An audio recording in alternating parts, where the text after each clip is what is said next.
خوشکو براین هجا آماده بوین برومت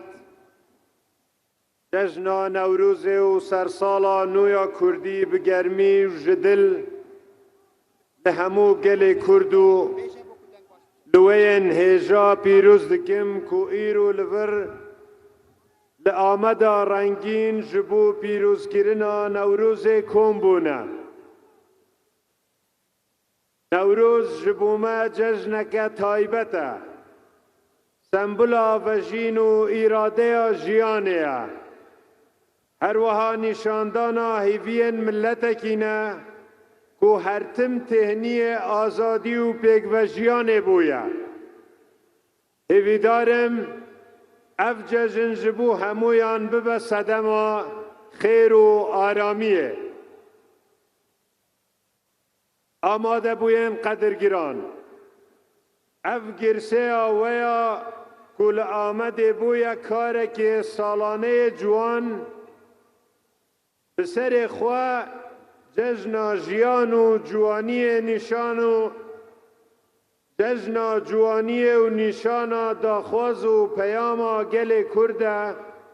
جبو براتی و قبول کرنا هفدو دمکی دا کو ام ایرو جشن نوروز پیروز دکن ام دخوازن پشتوانی خویا دلسوزانه جبو آشتی تکز بکن پیک آنینا آشتی لترکیه کاره که دیروکیه و جبو برجواندی هر دو گلن کرد و ترک و تواهی حریمه آشتی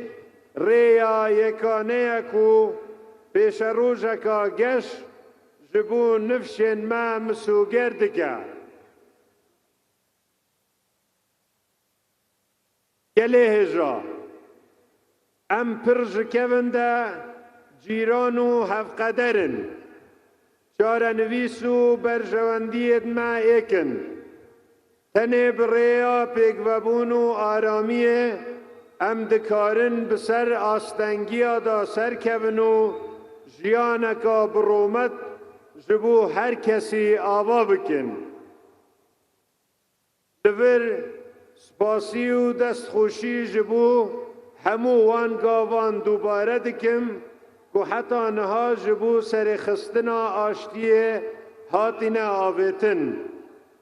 ام بهیوی لوان هولاندنیرینو چاوه ما لگاوین زیده تره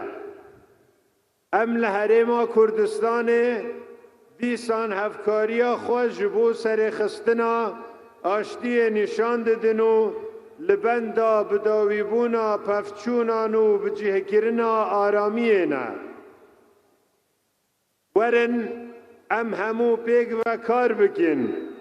جبو کو دوان روژانده کو هرم دناف شر و پفچونن دجوار ده درباز دبه آشتی ببه راستیه که هرمی و هرتمی نوروز آوه پیروز به هر سال بخیر و خوشی نیچیروان بارزانی سروک هرما کردستان 21 آذر سال 2026 بمینن بخیر و خوشی